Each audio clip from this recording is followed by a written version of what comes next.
Star Clicker. This is a cooperative and also solo-friendly game for families, primarily a game that you can play with children. Children can also play when an adult is not around, maybe with some supervision as they're learning the rules.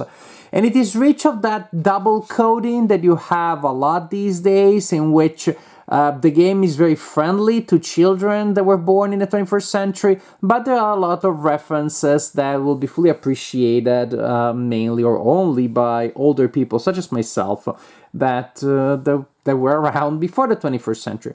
It's kind of the same effect that you have when you watch cartoons like Gravity Falls or Amphibia with your kids. They understand the story and you see all of those hints at old school stuff. The topic here: we are on a distant planet. The adults that usually take care of protecting the planet are away. And of course, that is when the aliens decide to attack. And so kids such as that one, that is the kind of character that the players will control. Now, these kids have the job of protecting the planet while they're controlling starships that they don't really understand all too well. They don't have full understanding of how the thing works. So especially at the beginning, it can be a little bit nerve-wracking as you're trying to figure out how to fly your starship. This is the kind of starship that each player will have, and these are the aliens that will be fighting. I have to show you right away, these are some of the thickest tokens, if not the thickest cardboard tokens I've ever seen in any game. So right there, I wanted to point that out. That is really impressive. These aliens also double as energy tokens that can be spent for different kind of advantages. They'll be coming from different sides. The aliens will be coming from different sides of the board, from numbered lines of attack, say 5, 6, 4, and they'll be moving towards the central space. Each time an alien reaches the central space, you remove one of these tokens that represent the planetary shields. When there are no planetary shields left, you lose the game. It's also possible to lose planetary shields because you shoot your planet at... I told you, right, that these kids don't really understand how their own machines work. So that's a very real possibility happened to me to lose because we destroyed the planet ourselves. We were just working for the aliens, I guess. Now, the board... when you set up the board, you will place these tokens here. As you can see, the board is divided into 4 sectors, number 2, 4, 6, and 8. And each sector takes a number of tokens with its number on it. So 6 has a number of tokens called 6, and 4 has 4. When you set up the game, you shuffle all these tokens face down and you place them there so that you don't know exactly which token is where. What you know is that each sector has 2 tokens that represent jammers. And those are the jammers that the aliens have placed and that prevent us from stopping the invasion. The point of the game is that you'll be moving your ship around the board, trying to destroy these guys, enough of them, so that they don't eliminate all the shields. At the same time, as you keep them at bay, you're looking for those jammers that you will need to destroy by spending energy. If you're able to remove all 8 jammers from the board before the aliens or you destroy all the planetary shields, you win the game. If they destroy planetary shields, then they win the game. It's just as simple as that. That's the general idea. Now, remember we said that our pilots that we represent don't really know fully what the heck they're doing. That's represented by these dashboards. Each player will have one. They're really cool. They're made of cardboard. And they have 9 slots divided into 3 sections. Now, you see these symbols here. As I set up the game, I take a token with that yellow arrow, with the blue ray gun, and with the purple ray gun, and I shuffle them together and I place them in this area without looking at them. So right now there are these 3 tokens. I know that they are these 3, but I do not know exactly which one is which. And the same applies to this section, and the same applies to each section. So when the game starts, you will look at your dashboard and you have a sense of where your actions may be, but not really. You do not know which one is which. The general idea is this. Each turn, The players first will take their turn, and then you will have a phase in which the enemies activate. When the enemies activate, you will have tiles here that are flipped, and simply will give you a negative effect that you will have to deal with. Then they will activate different lines of attacks. A line of attack that activates, if it has a creeper on it already, the creeper, that's the name of the aliens, will move. If the line of attack, say 6 was activated, does not have a creeper, then a creeper is added. Which also means from time to time it's good to keep them on the board so you don't get new ones. Because they will come from a tile called Mothership. And they will put them in these piles here. And when a pile is emptied, because you keep adding them to the board after you destroy them, there will be a negative effect indicated by an icon there, which is called a general attack. More of them will move, and so things are bad. I want to talk about the creeper phase, although it happens before the pilot phase, so they can really talk about the pilot phase more in detail. The pilot phase. During this phase, each player will press 2 buttons. You can only press buttons that are face down, not repress buttons already face up during your turn. And after you press a button, you execute the action. The actions, again, are usually to move or to shoot. There is a replicator button that will allow you to replicate the action that somebody has already turned face up on their dashboard. So you probably do not want to press that button before there are actions available from other players that are good to you, that are useful to you, which also gives you that true cooperative feel that you want to coordinate with other people. Hey, if you press that button, that activates that action, then I can take that action, and so on and so forth.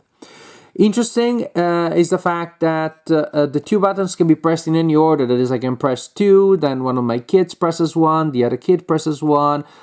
We can do it in any order, and again, we probably want to coordinate that way. Hey, if I do this, and then you do that, then I can blah, blah, blah, blah, blah. The actions are color-coded, moving, so the yellow move, the blue move, the blue laser, the purple laser, and I don't see, unless I'm missing something, these color elements being also coded by shapes, so I doubt that this game is going to be friendly to colorblind or color-impaired players. So, and also you can see the sides of the board, purple, blue, yellow, and green up there. And those are very important because those indicate the direction of the actions that will be resolved. If I resolve the action of moving using a green arrow, then I'll move in the direction of the green border. If I use the action of the purple move, then I will move in this direction. And so that's really how it works. So suppose I decide to press this button. Okay, usually it would be sitting, of course, horizontal on the table so they don't fall. I press that button, now I'll move by 1 space towards the yellow edge of the board, and I just do that. As I go there, if I end on a tile that has not been revealed yet, then I reveal it, and different things may happen. Not all tiles don't do anything, some tiles will give you extra energy. Spending 2 energy tokens allows you to press a 3rd button, which is very tempting, but also when you finally find those jammers by moving around the board, you need to spend energy to destroy them, so you may want to be a little bit careful with your energy expenditure. And important things about movement, there are a lot of ways in which you can skip over things, so you cannot end movement in the same area as another ship, so if one is there, you will move that way. If creepers are somewhere around, you cannot move over creepers. So the idea of leapfrogging and jumping over things is very important because it allows you to cover long distances, which sometimes you really have to do. Also, the board virtually wraps around, so coming out of this edge will get you back from the other edge, coming out of that edge will get you back from that edge. Again, very important. But if you're here and the enemy's there, you gotta leapfrog a little bit. Those spaces also, you jump over them, you pretty much skip them. So skipping spaces is super, super important. So that's for the moving, and we said there's a replicator button somewhere in there. As for shooting, when you reveal a shooting symbol, you simply shoot toward the edge indicated by the color. Purple ray, it means that from where I am, boom, I'm shooting that direction. Right there, oops, sorry Paul, I just hit my opponent who will have to lose an energy for that. If there were no targets, as I'm shooting toward the purple edge, then nothing happens. If there was a creeper, the creeper is destroyed and turns into an energy right away. What happens, however, if I was there and I revealed the purple shooting, which means I shot toward the purple edge and I hit the planet, booyah, and I destroy that. So that's what makes the beginning of the game particularly tricky, because the players will start on specific spaces on the planet. And so from here where I am, if I shoot the blue ray or if I shoot the green ray, 2 out of 4, I destroy, I hit the planet. And so it's very possible to have some early severe damage. And look, you only have 4 shield. If you destroy 1 or 2 early on when you're still figuring out your dashboard, you may want to reset the game. It's going to be very hard to survive. You need to not shoot the planet by mistake early on in the game so that you can still be around when a lot of these enemies will arrive. Because again, after each player has pressed 2 buttons, resolving the moving, the shooting, possibly destroying the jammers if you found them, you're sitting on them and you spend the energy. After resolving your 2 button generated actions, the enemies will attack, again, getting on the board, moving toward the center, and you continue like this until either you lose all the shields and you lose the game, or you were able to find the jammers. There's 2 in each sector and you destroy them, and in which case you win the game. What I described is the basic game. Then you have other scenarios that add more complexity, other rules are added on, so more powers for the players, more things that the aliens can do. So, but this is still the general idea. So, Star Clicker, it's a fun game. There is something about the narrative arc, or I should say the tension arc, that is not super mega exciting to me. And maybe you start again in a hint as I was describing some of the mechanics, which is, one thing is that the game is very, very exciting, but also scary, maybe too much early on. And it feels a little bit unfair because 2 out of 3 actions that you want to take would cause damage to the planet. Or 1 out of 3, and you really have no way of knowing which one it is. That's just a lot of luck. Then later, and there's also an element of memory. Another memory that can be a little bit fun, a little bit irritating, as darn it, which one is the movement again? Oh man, of these 3 buttons, I know this one is the replicator, for example. Which one is the green? Which one is the purple? And there is tension and there is fun. Sometimes, however, it can be a little bit anticlimactic because the entire team really counts on you on moving there. Once you move there, then people will be able to leapfrog and create another effect and destroy aliens. All those fun synergies that are fun and awesome to plan.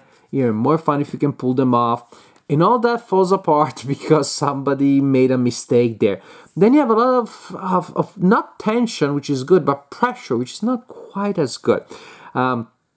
So sometimes the idea of having to memorize where the buttons are is a little bit just not the right kind of tension. Because I should have mentioned, but at the end of the turn, of course, you flip them back face up. So you have a memory element which is not super awesome because again, when it's really there, you have to remember, it's almost too much pressure.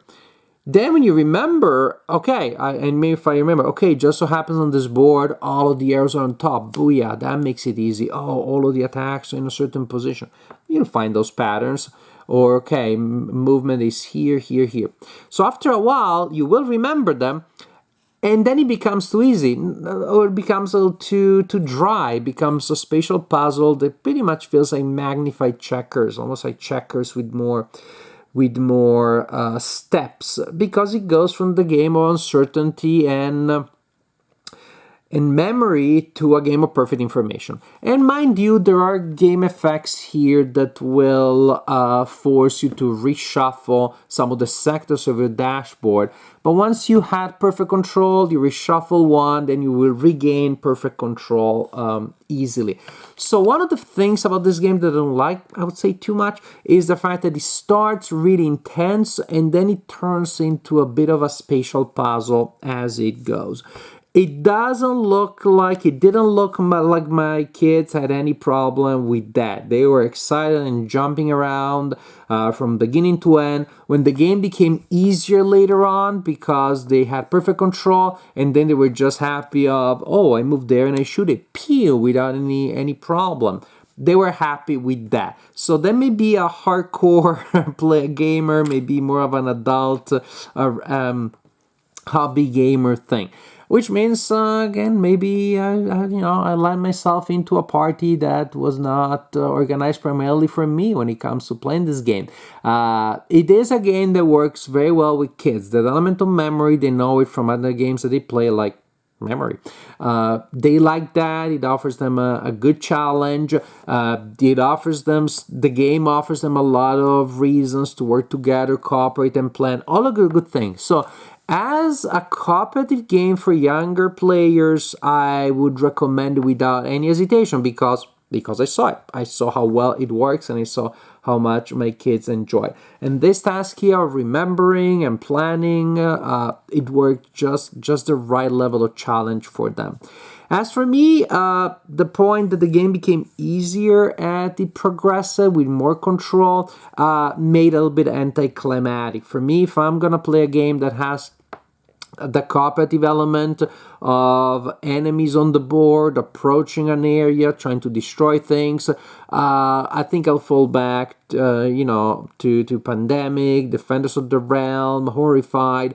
They're just games that give me more flavor and that have a sense of increasing tension as the game goes. So, Star Clicker, it's a fun game, mind you. The synergies, the chaining of the action, the strategy, it all works. It's all fun and good. I think it is more of a true cooperative game for families and kids than one maybe for hardcore gamers. I do not know that this game would make it to my adult game night, but definitely it's a game that I'm happy to have in my collection because my kids love it, and that's reason enough, really.